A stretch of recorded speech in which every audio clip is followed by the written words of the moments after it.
Hello, so susundan natin yung lalaki. Kasi yung lalaki ay magpapain daw ng kanyang lobster. So titignan natin kung paano niya gagawin. Ayan. May mga pain siyang na ginawa. So let's go, let's go, let's go, let's go. Titignan natin. Ayan. Aray. Titignan natin siya. Meron siyang mga pain na gawa na tala-tala. Ayan. So, bumababa na yung tubig. Nagkikita na yung mga ano. So, yan. Yan siya. May hawak-hawak siyang pain.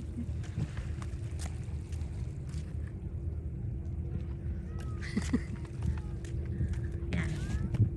Tignan natin. Ayan. Yan.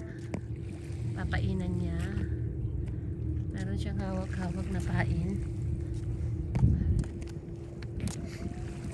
Ayan, tingnan natin. Likot yung kamay. Ayan, ayun, yung kanyang pain. Ipapain niyang ganyan. Tapos, mangunguha siya ng crab. Crab naman ang kukunin niya. So, tingnan natin. Ayan. Ayan. So, doon siya. So, ibababa niya yun. Pero lahat yan, mga puro talaba yung nandyan. So, titignan natin. Ayoko nang bumaba kasi madulas. Yan yung mga ano, damo. Ayun. Ayan.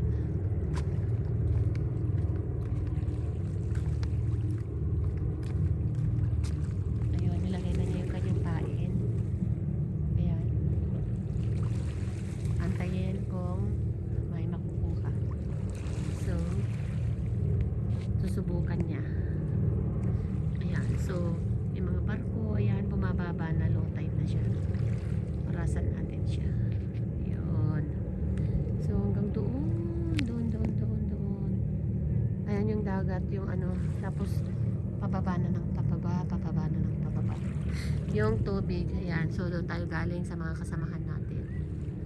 Ayan. So, while waiting, antayin muna natin.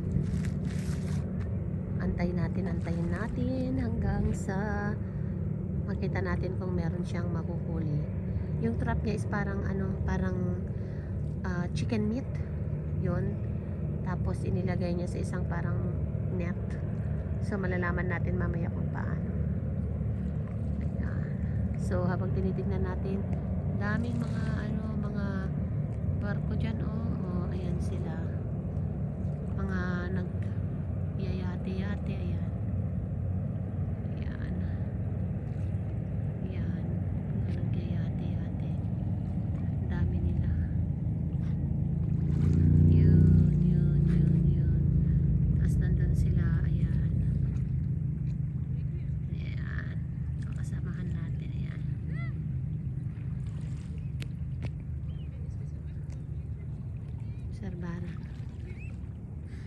Obserbahan. Yan. So, antayin natin kung meron crabs. So, ilang minuto yan aangat niya. Check niya kung meron.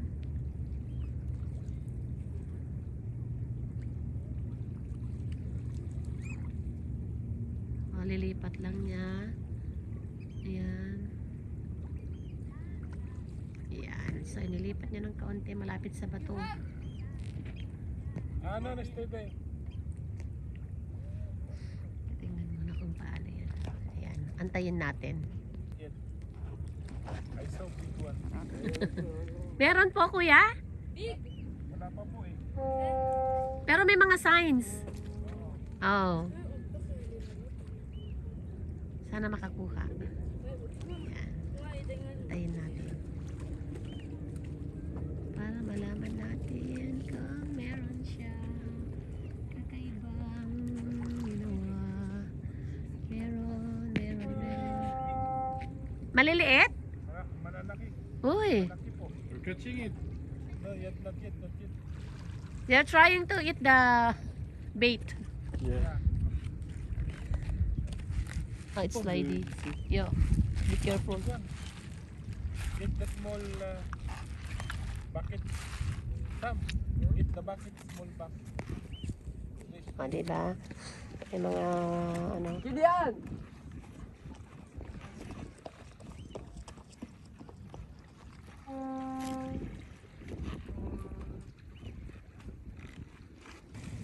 So, ayun, angatin niya. Ay! Wow! One catch? Ay, ang laki niya! So, ayun, may nahuling isa. May nahuling isa. Ayun, may nahuli siyang isa. Diba? Perfect. So, kailangan lang ng ano, ng tiyaga-tiyaga. Bawat isang kain, ay bawat isang ano. Ayan. Ayan siya, nakakuha siya, isang laki. Ayun. No more. Oh, napakawala. So, nalaglag. So, babalik ulit. Diba? Sayang. Pero marami palang crabs. Naamoy nila yung pain. Asa yun yung pain. Yun. Ibabalik niya ulit para makuha. Mga crab hunter. Yan, diba? Sila Quand tu yun. montes, tu fais comment? Pareil. Bah ouais, mais ça glisse. Diba? Ayan. So, hanggang sila, may nakuha sila kanina pero failed. Nakuha, kinain pero nawala din. Diba? Wala. Nalaglag. Nalaglag. Matagal ang ano.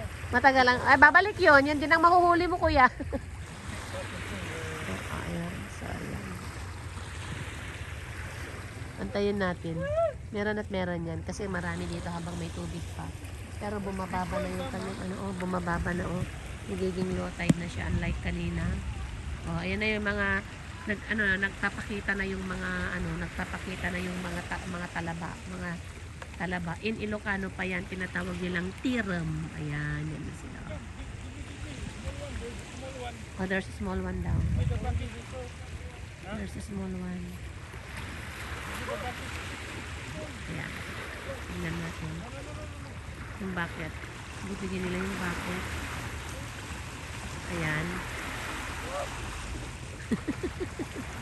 Ayan yung timba doon nila ilalagay.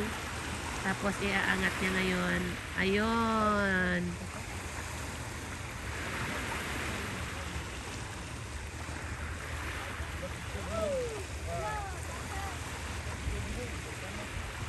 Nalaglag na naman yata. Ayan. Pero paulit-ulit lang yan, pabalik-balik na yan. Marami yan, mahuhuli sila. Ayan, so ganyan lang ginagawa nila. Ayun, diba? So, dadagdagan nila yung bato. Ayan, babalik ulit. Ulit-ulit lang yan kasi marami talaga dito. Ayun, so expected, as expected, marami yan silang mahuhuli. Ayan, abang-abang lang. Gap lang niya is like mga 2 to 3 minutes. Ayan, angat ulit. Makikita mo naman kasi very visible din zone sa kanyang sa tubig kasi clear, malinis yung tubig niya. Klaro yung tubig. Ayan. So, ganun lang yan. Kanya-kanya. So, hindi lang pala talaba, hindi lang clams, hindi lang mga seaweeds. Marami pang may mga iba't iba pa, may mga crabs pa. At saka ready sila ha, kasi may mga gamit sila may mga kagamitan sila na naka-prepare. Di ba, may pang-ipit pa sila meron pa silang pang timba. So, alam na nila yung mga pangyayari. Alam na nila yung mga ginagawa nila. Kasi yearly kasi ito na ginagawa. Kaya, most probably, kabisado na. Ayan, inangat ulit. Ayan, meron. Ayun. Ay, may pang-ipit si kuya. Ayun. Ayun, finally. Pero mga lang siya, small sizes. Tapos priniprito siguro yan. Tapos masarap na siya. Ayan. Ganun lang yung ginagawa nila. Ulitin lang nila yun. Ayan, hanggang sa makarami sila. So, ganun lang. May pang-ipit para hindi maipit. Kasi kahit maliliit yun, masakit din mga gat, ha? Masakit din mga gat. So, ayan na sila, Ayan na, sila. See? Yan. Mga 2 to 3 minutes bago nila ipain. Tapos, meron na naman. Ganun lang paulit-ulit. Habang naghahantay ng low tide. Kasi malapit-lapit ng mag-low tide. Like 2 PM daw, mag-low tide na. Pwede na rin tayong manguha ng mga clams. Kinakalkal. Ayan na, mayroon na naman yata. Uy, mas malaki. Yan na yun siya kanina. Oo. Bumalik.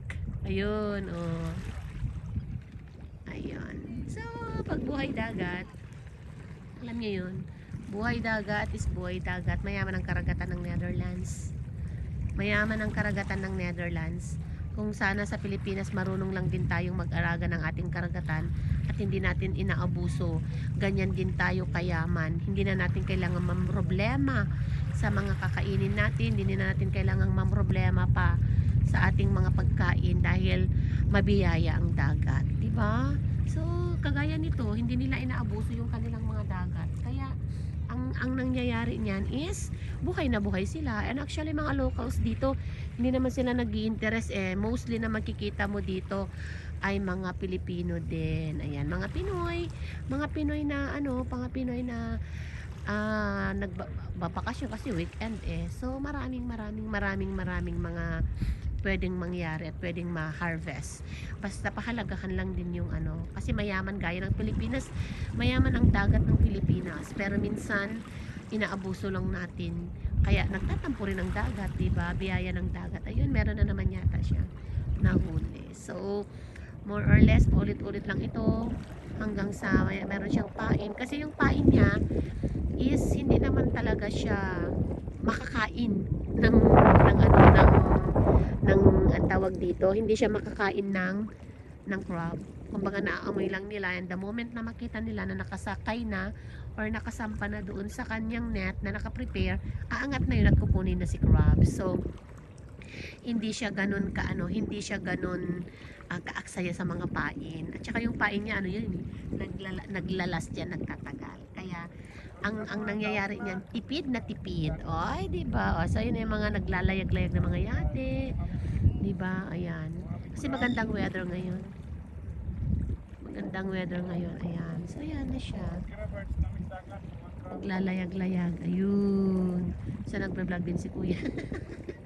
Nagbe-vlog din si Kuya. Ayan. Dagat ba? Ayan. So maganda. Ganda-ganda dito. Netherlands ito. Ayan. Netherlands. So yun na diba? Ganda-ganda. Ox na ox pa nga ayan. Pero syempre kailangan antayin para magkaroon na yun ng huli. Abang-abang lang tayo. So ayan, mga ibon. Marami ding mga ibon. Ayan. Ibon na nag-iiyakan. So ayan. So ganun lang talagang buhay mga kapatid. Ayan. Basta ang crab, wag lang tayong magkaroon ng crab mentality. Grabe yung joke ko, no? So ganun lang yung paghuhuli ng crab dito, mga kadalikan mga ka-traveler. So ayan, ganyan lang, paulit-ulit lang nila na ginagawa yan hanggang sa syempre masatisfy sila at mapagod sila. Syempre nakakapagod yan 1:1. Basta may makita silang laman, angat agad. Kagaya niyan, inaangat na naman niya. Ayan, kasi meron na naman siyang nahuli. At sisipitin ni Kuya, ilalagay sa baldeng maliit. And, nalaglag. So, ayan, dalawa yata yung nakuha niya. So, that's it. Yan ang sinasabi nating crab catching or crab hunting. Diba? So, later again. This is Kakang's Dalikan. Kung may plano kang mag-travel at may cravings ang iyong paa, planuhin mo na ba?